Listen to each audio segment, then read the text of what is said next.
Hey, last video of the week. Hope you guys are enjoying them. This is going to be more math here. I got a little trick at the end though, so stay tuned. Anyways, L'Hopital's rule. Let's talk about how it actually works mathematically. So, we've got L'Hopital's rule, aka Bernoulli's rule, but you're going to see it as L'Hopital's rule of the test. Now, L'Hopital's rule is a way of evaluating limits, but using calculus to evaluate the limits. Now, it's not a BC topic. I mean, it's not an AB topic, it's a BC topic. But I like teaching it. I always teach it to all the AB students because A, it's easy, and B, it's going to help you solve AB problems. So this is a limit that's on the AB test all the time. You have to know what it is. This is one of our special limits. I asked you to memorize it over the beginning of the year. Hopefully you still remember that this is 1. You can do it graphically.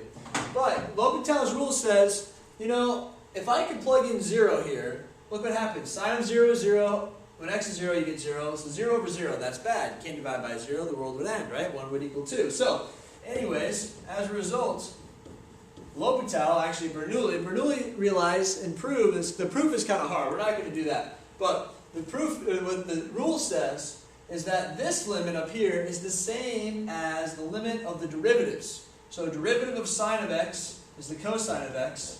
The derivative of x is 1. Now plug x equals 0 in. You get the cosine of 0, which equals 1. Same answer. Okay, be very careful of a couple things here, though. One is this is not the quotient rule.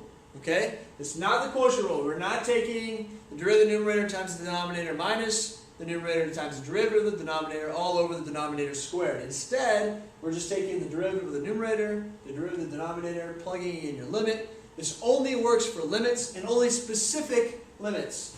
Okay, so that brings the question. When can we use L'Hopital's rule? And the when we can use it is whenever we have something called indeterminate form.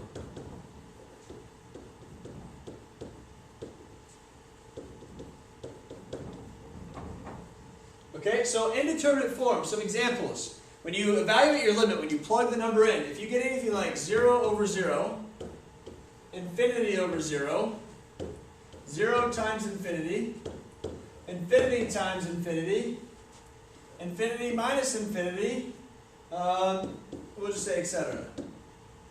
Okay, anything like that, that's bad. Now 0 over infinity too. Anything, something like that, that's bad. That's an indeterminate form. Then we can use L'Hopital's rule. So that's the plan. So let's do an example. Let's take the limit as x goes to 0 of the cosine of x minus 1 all over the tangent of x. Notice now if I plug 0 in, you get 1 minus 1 over 0, which is 0 over 0. That's an indeterminate form. So by L'Hopital's rule, we'll just do that. This limit is the same as the limit as x goes to 0. The derivative of cosine is negative sine of x. The derivative of negative 1 is 0. The derivative of tangent is secant squared of x. Plugging in 0, we get negative 0. Secant of 0 is 1. 1 squared is 1. So that is equal to 0. That's my answer. Alright, so that's how L'Hopital's rule works. I hope that makes sense. We're going to do another problem. This is where it gets a little bit trickier. So pay close attention to this example and the next one, because they're definitely a lot more complicated. If I have the limit as x goes to infinity of x times the sine of 1 over x. Plugging in infinity, you get infinity times 0, because 1 over infinity is basically 0, sine of 0 is 0. So we got that. That's indeterminate form. That's weird and crazy. What the heck is going on? So this, by L'Hopital's rule, is the same as the limit as x goes to infinity of the sine of 1 over x all over 1 over x. Okay, so what just happened? Notice how x, so notes, x is the same as 1 over x, right?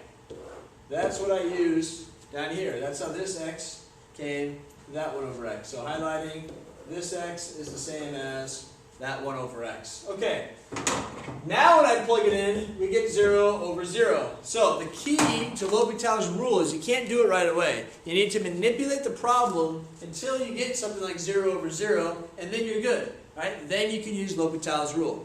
Okay, so what happens is we get the limit as x goes to infinity. The derivative of the sine of 1 over x is the cosine of 1 over x times the derivative of the inside, which is negative 1 over x squared, all over the derivative of 1 over x, which is negative 1 over x squared. Look at that. Cancels. Cancels. We get the limit as x goes to infinity of the cosine of 1 over x, which is the cosine of 0, which is 1. That limit, my friends, is 1. We got one more hard problem and then a juggling trick next video.